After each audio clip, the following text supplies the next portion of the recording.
Bonjour à tous et à toutes les abonnés de Tindika Tindika Balobi Touro Katia Voka na Katia Tindika Tindika Boya et Belebo s'abonner avec Katia Voka Babi, votre humble servante Amarou dans la bino Olingaka musique, Olingaka politique, Olingaka foot, Olingaka social, socio-culturel Boya et Belé na Katia Tindika Tindika Yasika Yango Makambu ya bien Babi Tindika Nde ya Liboso et là quand les arnaques musika teka rouge on mona bakoma s'abonner bo s'abonner mensuellement. Pobozo Katia Voka Amarou na no politique et na obeta c'était la politique Boya et Belé Yasika tout le monde a mis ciao. Bonjour à tous et à toutes. Ça dépend de Herbozo Landabiso en direct qui a Tindika Tindika télévision Isabongo Wabino. Votre humble servante au beau message toujours qu'on soit temps et disposition il y a Colanda en direct il y a Tindika télévision vraiment on découper ba fidèle à la brancher beau aimer émission peut beau partager vraiment les autres ça la biso bien dans autres CP là na ba commentaire na bino bozo ça pe na ba appel na bino ça la biso penza bien ba remerciement na bino ça la biso penza bien ngana lingara bino nde bino pe bo lingaranga voilà tozo ki makumba una actualité tozo courir penza na lombangu abisika boyebi wa bibisika tozangi sangate toyaka toujours pour na kozwa ba ba information toyaka ko décortiquer ba makambo oyo etalimbo katoza bongo na parti présidentielle toza na mwana koli to romeka ko solola naye ba makambo oyo ezobima na Kinshasa pe ba actualité za na Kinshasa. Bonjour mwana koli. Bonjour des journalistes. Boni papa. Ouais, normal. Mikolo Belé vraiment donc ndenge naza boye donc ndenge to na plateau boye naza déjà resepela makasi po état de droit o bato bana yozela e bandi. Ok, voilà, état de droit, Maramango et bandit, Tozoko Tapeka na état de droit, Ngolelo Tomoni na Kinshasa, tout à l'heure là-bas, tu vois Kabloko ya, Ngoika San Julibanda, te éviter, Zaki contrat, Zaki le pan, l'état tonné. Ngoika San Jinenge Tosolo Banabino, Aza Libanda, Pona Nini Ngoika San Chaza Libanda, qui mouyibi ya Kabila na bakabiliste nyon so des voleurs. Bango Msana Bango Sakinini, Kweskoke, Bamapangwa Batu, Kobotola Bamapangwa Ba Société. Imaginez-vous que non, bamapango ya ba société, ba Onatra, ba SNCC, bango ba commencer ki bamapango na bango et puis ba signer eyoma. Pas seulement ba commissaire ngo bamapango na bango mais ba zuli lisu bamapango na ba modifier ngo batayela ngo batu. Awa Ngoika Sanji. Oyebi bango ba banda coopérer ndeni. Ba laka na réseau. Réseau na bango ezali ba faux magistrat, ezali président. Ya TGI Gombe donc mutuna bango sko bala kindeni ni soki dossier l'air moko sana parka matete baboti yango na parka Gombe ba dia na batu na bango sko lupango wana eza lupango ya Albert Mokia sko Ngoika Sanji botola lupango wana na misu makasi parce que bango ne bala ki na pouvoir alors na minito yo filme ata filme Jésus esilat filme kendara esila raté salinini filme vidé siko de to solo baboye ndaku wana ezaki ndako abatu ya Ngoyi ya Albert Mokia Ngoika Sanji kamati ndako abatu asali nini abotoli l'air bakenda kina na procès ya liboso na TGI Gombe Ngoika Sanji na bakop na bango bisasa na bango ba pesi raison oteno ya lupangu na e oboy na bo ce na minito yo juge ba utaka konomé dernièrement awa juge Pierrot oyo asaki na dossier ya 100 jours ye muto akomi président ya TGI Gombe sikoyo bakako fouiller na ba dossier ya ba mikanda tout ya ba mapango bango ba escroka oyo Joseph Kokonyanga ateka parce que Kokonyanga bientôt là ba kangai ye kutu ateka ti pembeni ya rai ateka tara muto nazo ebisa muto ateka na ba église abatu donc église boye incompréhension o lupango oyo saki lupango mutu songolo pakala ba bokende na dossier boye ba dossier lali na ville province de Kinshasa ba ciblé plus de 8400 parcelles escroquées détournées par les FCC yango tozo senga batu nyonso oyo bazana ba dossier ya mapango zana mikanda na yo normal luka déjà contacter biso parce que to comme na état de droit ceux qui osana lupango na yo normal babotola yo na bato ya FCC yeba ke no kozonga pango yi Ngoika Sanji libande aleli abengi Kabila yebise na téléphone maviako donc afingie abi uko majimu mimi kona mambo yangu hapa ila nyushu wewe unanitaita jua mambo ya lupango mimi ndio ndikutuma kaiba lupango donc ngamu tunatinda kioke iba lupango ozali boma na mtu na yo ngana na bamakambo na ngai ebele ya basepe yawa yezo yela nga mbrima o babimisi yo na lupango nga siko na sali eza mpa na koyebisa yo ke non état de droit depuis indépendance état de droit eyalaki na Congo te mutu aye sikoyo na vitesse ya état de droit c'est Fatou Beton parce que ndeko journaliste Kabila abata 18 ans na mboka o omana ta place o bakanga déjà ta directeur à école au directeur à école o ayibiler moko balifu bakanga e Kabila si tu voles aux bon élève ceux qui obomi aux bon élève alors na fachawa ozala nani ndenge moko alobaki yango déjà toujours na idéologie ya combat na biso na objectif na biso IDPS ezalaki ko instaurer véritable état de droit na RDC ezalaki ko instaurer vraie démocratie na RDC siko babiloko nyonso wana déjà eza en marche FCC bazwi kizunguzungu orokimela wapi siko bashadako babana cha munoko obiso tokopelisa moto akamoufleur abatami ba 3 jours ba 4 jours banda babenga kuna na kananga kende usamba donc bayeba ke no bamata bakita oyo bango babukaki yango mutu bako récolter po jamais yo olonaki manyoko oye siko na idée te no buka nguba est-ce que ça raté l'air yo yibaki yebake no na état de droit wa lero yibaki yebake no bakozwa eloko wana bazongisi yango epa kolo nango yo moko oke osali boloko potoza na état de droit makambo ya telefone o kobenga boye o yeme na yemoko akomi yemenda akomi kobule kutu na bakondition bapesi ya exil epetise ya mutu na ndenge moko ya kosakana te donc eza mpona koyebisa yo ke non batterie train ya état de droit eza déjà en marche ozala nani mutu akoéchappe na état de droit azate permanence ya PPRD permanence ya batu ya société ya SNCC awa bayebisi bango déjà babongama balongola biloko na bango tout imaginez-vous ke batu afandi wana depuis 2002 oyo bazala wana me ndako ya batu bokomisi yango ya bino nyonso wana nani Koko Nyangi a bientôt bazobimisa bango libanda le pan déjà bamonani kala lupango SNCC alobi donc ata 10 francs azwa raté bake plus loin kozwa lupango batu ya SNCC kokomisa ngo lupango na bango privé wana kutu ba récemment wa epa ya Koko Nyangi donc achango na kombo penako ya Kabila skondenge sawana lupango wana eza SNCC alors bazalaki tellement qui sont de mafieux ba région na bango à l'époque ilunga bazalaki kuna neti directeur général ya SNCC bazo couvrir kak alors na minute tokomi na état de droit muto ata moko azali kolo ya justice te donc ndenge sawana bapesi bango déjà 5 à 4 jours ba déménager ba libérer permanence etikala nini polele.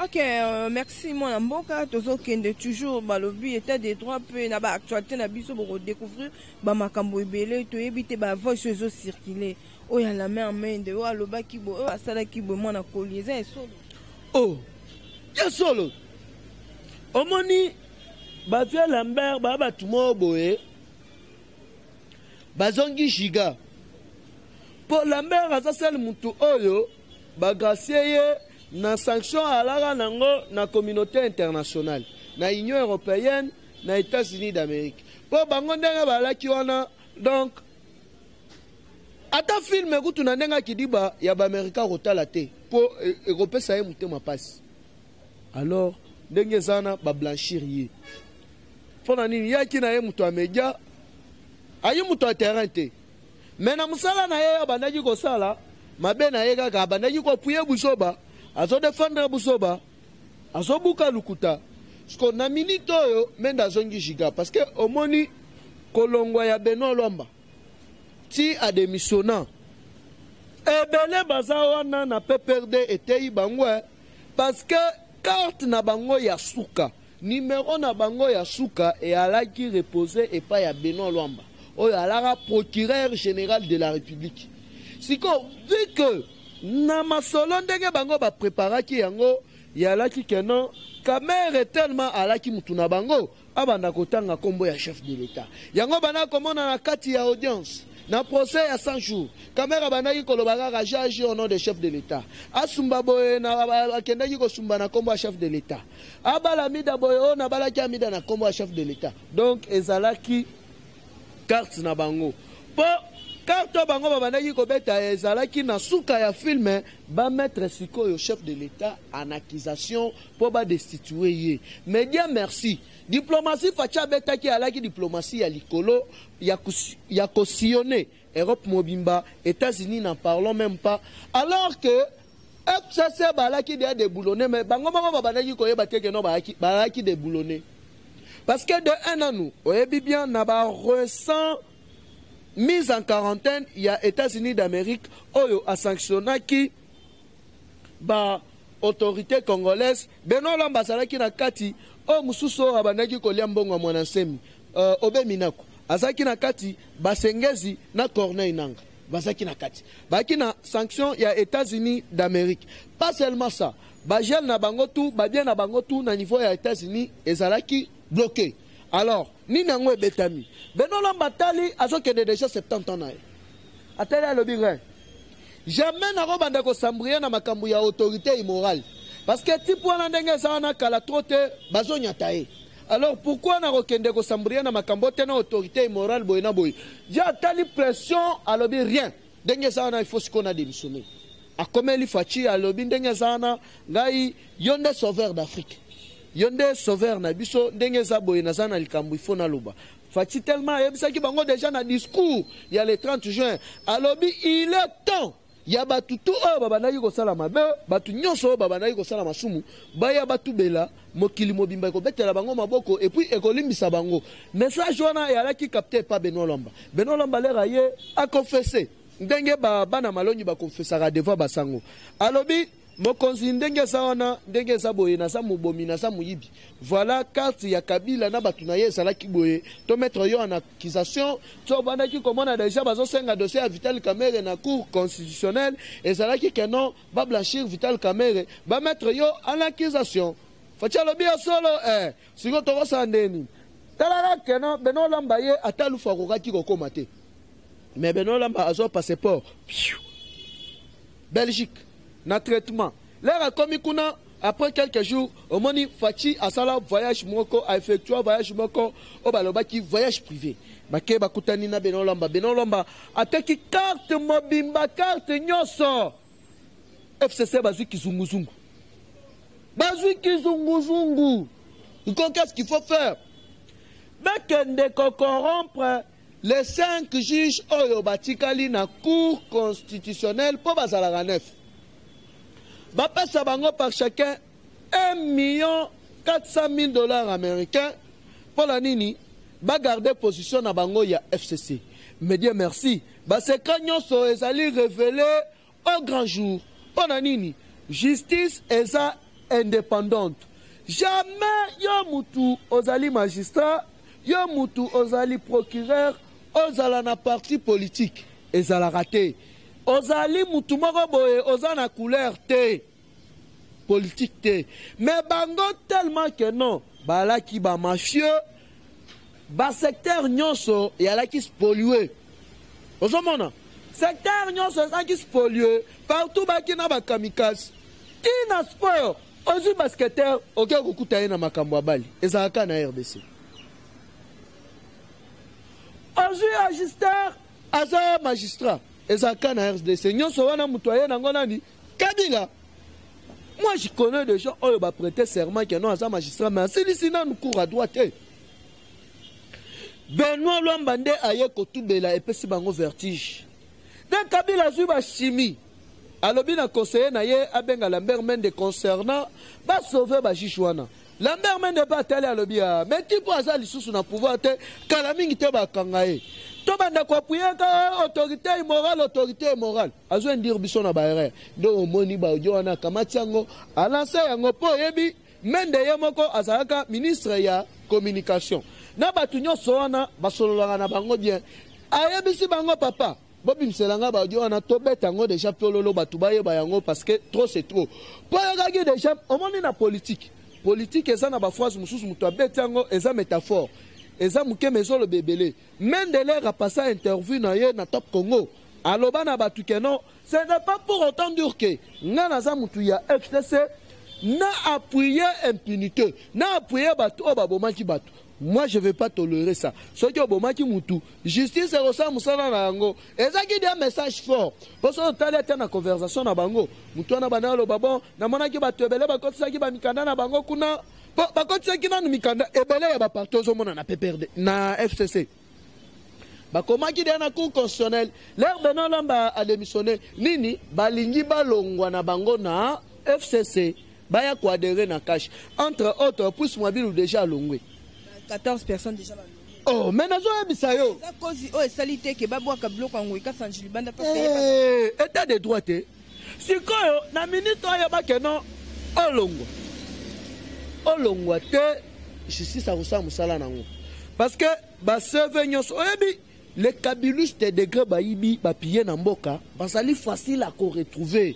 Sikoyo bango babula yikeno fatia ko mema makambu kibudi te. Fachi aza mutu ya ordre. Awa nazo yebisa yo audit bandake oyo inspecteur à finance à lansaki. Audit ya ba entreprise nyos. Mais jusque là babandi na 4 sociétés. Babandi na DGDA. Babandi na ex INSS. Babandi na Sonas. Mais na DGDA nazo yebisa yo ke non ba cadre belé ba pakati mangu. Ba sundoli ba mituka libanda ba kimi. Pona nini? Pona détournement. Ti babomaki de rungusi. Ba yebaki déjà ba ndenge ba teraki de ba carte na bango parce que ve wana teraki pe déjà na yebo alingaki de atera CD. Alors batali ve so ateki CD singama tembele. Siko na minute on azo ebisa yo ke non carte na bango tout CD na bango tout toza nango. Okimela wapi? Okimela wapi? Oyo balobaka politique komi elengi ya kosakana te. Donc makambo ezali bien. Yeba keno ba audio wana ya Lambert Mende eza ba audio moko eza ya solo ko bulango théâtre te ko bulango aventure te. Ok, voilà mon colis tozo ke na rochite mais mon makambo le baiser peu moins ebele tozo mon bandeko ya une se bazo sala toujours ba marche le 21 a baza na marche pour na ba autorité morale na bango vital. Na ba sali ba marche te. Tozo compatir na bango ensemble. Basa ba défilé de mode na bango ya bisoni. Po jiba salaki furieux. Abangi bana na ya bisi bango mukolo tamoko tena mona bino na makambo ba marche wana. Tipo na yebi bambongo na bino bambongo akei asali ba aventure na ye bino boke kuna kosani. Basa ba marche te kamere azamu yibi akosala ka wana eko changer ni eko changer lo te. Abandana ka otana chef de l'état état de droit. État de droit ozalanani tokokanga yo ya banda ko bule baje mais okanda ti azo iba kuna na mosole papa Tshisekedi azo mona ye ya bule bazo mona ye te papa Tshisekedi azo mona ye papa Tshisekedi omoni ndanga sana papa Tshisekedi aza les semaines atana boye kuna cheka drapeau boye facha tali alobi te Tshisekedi azo pointe orge zawana batala na video boye kamere muyibi Yabisoni, barossa la marche, ti barolemba, etali bisote. Ok, voilà tout à l'heure. Là, nous avons une actualité. Elle est là, tout le monde, délégation à investisseurs allemands, Bauti, Kokutanana, Mokondiambo, projet Yamaka César, je te jure. Projet à des gars. Oh, non, n'a pas ça. Fatiti abanda yo tambola so kende libanda. Béton abanda yo kende koteka ba joueur te. Oh, qui était un joueur mobile en Belgique, qui était un joueur aux États-Unis, rien. Oh, à quand on a aux États-Unis, oh, qui est dans la Belgique, qui est bina. Oh, bina n'a pas de qui bina na kisasa, rien. Chef de l'État, il a voyagé pour que social y a peuple congolais, parce que nous sommes fati na kati na yango, ezali le peuple d'abord. Si Fatia Banaki ko voyager, nazo ebisa yo Fatia Banaki ko voyager pour na amélioration ya conditions de vie ya peuple congolais parce que Kabila aboma kinde main d'œuvre ya RDC. Tozan a combien de centres de formation professionnelle? Ah, on a RDC, à part INPP. Et ça combien? Alors, Babylon, il fallait qu'elle soit ébélée. Elle s'est focalisée. Ah, mais elle a quoi l'État? Bado et Yaka, Kabila Komisango Yahi. Alors que Babylon, quand on a fallu qu'elle soit ébélée dans la RDC. Pour la nini, pour la valoriser, mais d'œuvres na biso. Bajen, toye ko la misala ya maboko. Parce que l'université, ils ont maman n'attend. Na RDC. Mais si on a vite fait, attends, menuiserie, maçonnerie, peintre, c'est normal. Mais Kabila Yaki abomi ba maramutu atia ba service traiteur. Alors na minute oyo akofuta oya alonaki. Yango moni ke non na diplomatie afachi ba investisseur allemand ba sopani awa na Congo net mayibu. 50 milliards de dollars o bazo investir. Wana kaka na makambu ya création d'emplois. Pour faut ba créer 1 million d'emplois. Na 1 million d'emplois na ezaka ka ba Congolais nde tokosala msala. Eza malembe. Donc balobi objectif na bango eza na ba province nyonso ba créer du moins 1 million d'emplois. Mais c'est déjà un pas pour la lutte contre le chômage. Et puis pas seulement ça. Bah y a pas mal désenclaver ba province nyonso ya RDC. Bazotonga 10 millions ya chemin de fer. Oh ba corrélier ba province nyonso. Donc Robanda donc ba train Robanda Kolongo, train longo Kinshasa ah bon oh ezoke de Lubumbashi. OK na Lubumbashi na train. Et puis train ngo ya boete ba train moko boye ba TGV. Donc OK na train 8 heures du temps yo sa na Lubumbashi. Donc au moment que nyonso na eza diplomatie ya fachi. Pour libre parcours ezala okolongwa koto ke koto osombi ba fumbwa na yo koto osombi ba safu oke koteka ngo na Lubumbashi ozubi to ya Lubumbashi oyo koteka ngo na Sikida na Congo na nini na Kinshasa osomona. Donc diplomatie ya fachi wo félicitations na chef de l'État son excellence Félix Antoine Tshisekedi Tshilombo parce que RDC est retrouvé robe nango ya kala oyo bandaki kuluka. Ok, voilà, merci. C'est les abons vraiment, tout ça, beaucoup de chapeaux dans mon Gonzambo, pour tout ça, pour ça, Congo, et qui est vraiment liboso, tout le monde a pas si haut, vraiment, donc tout soutenir mon Gonzambo, quand on a idée, tout le monde qui conférence, il y a allé à Tundu, Koloba était, bah, secret, monsieur, c'est ça, bah, secret d'État, tu évites, bah, secret d'État, et le bas marapan, va pas battre. Azolé là. Dans le bien, l'air aux oïba, secret d'État, ça qui est. Yo ka oyibi mbongo o détourna mbongo secret d'État ezalaki wapi siko mutu oyo azoya kosala enquête mutu oyo azoya ayeba soki oyibaki combien de komi kolela bakomi kolela oteno nani secret d'État ezate ndeko journaliste nazoyebisa que non bato wana baza déjà na perte de vitesse ya kusakana te bayebi que non bango tu baza na basote parce que bambongo o bango baza nango bana na bango baza balibanda bazotanga eza mbongo na ya mutoki na bango te mais eza mbongo ya contribuable congolais yango oyoki chef de l'État alobi tous les voleurs inspecteur ya finance alobi bamiyibi tout oyo ba détournaki mbongo ya l'État ata moko akosechape te sikoyo bino boyebi ke non boyebi te bokomi agité po ani ah mikolo nyonso matata mpo nyonso sala ba point de presse otana bokanga loso oh point de sortie de crise économique ya RDC yo yebi mbango ya bokanga loso otongi université ya munene okutu bakoboto le koma ya l'État yo individu okoma na université ya munene kolekana l'État ndeni mbongo ngo ozango wapi papa na yo azalaka nani azaka millionnaire to milliardaire mais non batuwana basakani na mbongo na biso makasi yango moni atundu oteno denga sawana tozo senga na chef de l'État ba secret mususu d'État yo atundu lero zo iba mbongo ya l'État obaji teke non ko nani secret d'État ça bakatani pe mezate donc là-bas kao IDPS savoir donc baza kolela baza déjà ya ko katana na ndeko mo osana te moi na koli numéro nanga de contact c'est toujours le même plus 243 89 784 33 42 plus 243 89 784 33 42 wana so benyo okuta mwana koli moko na chombo conseil suggestion sans problème et Rosala vraiment les bienvenus.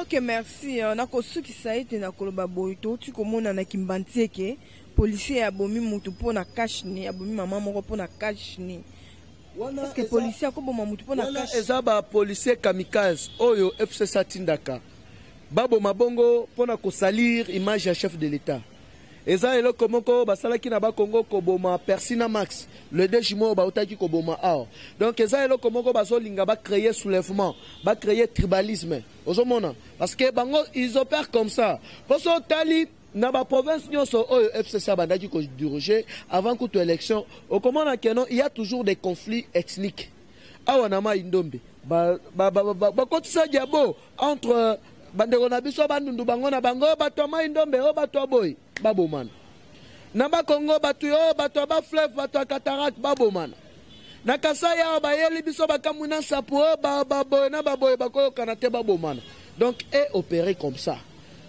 Alors Dieu merci et belé bazalaki induit na erreur na ba congolais bakomi na ba congolais na kimkolo neti ba kabila ba zoé ba madidi ba enduraki bato belé na erreur pona nini bango bayeba komi ba congolais na kimkolo nde babotama ba congolais to ebite to omona boye ba na âge ba 40 ans congolais congolais api yango wana ndenge za na recensement na 2021 ba matawa kita erusala donc policier abomi wana baza ba policier bangobila bazo sala ba biloko wana ya kenon po batuba ina chef de l'état mais chef de l'état à côté déjà batuna misisa papa gratuité papa social papa emploi donc makambo ezali bien.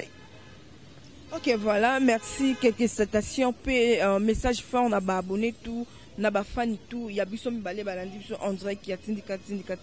Alors na ba fan biso nyonso na ba nyonso bazui libaku ya kolanda biso ba abonné nyonso ya tindika TV. Bo s'abonner toujours massivement, ba critique na bino, ba encouragement na bino et kozala le bienvenu.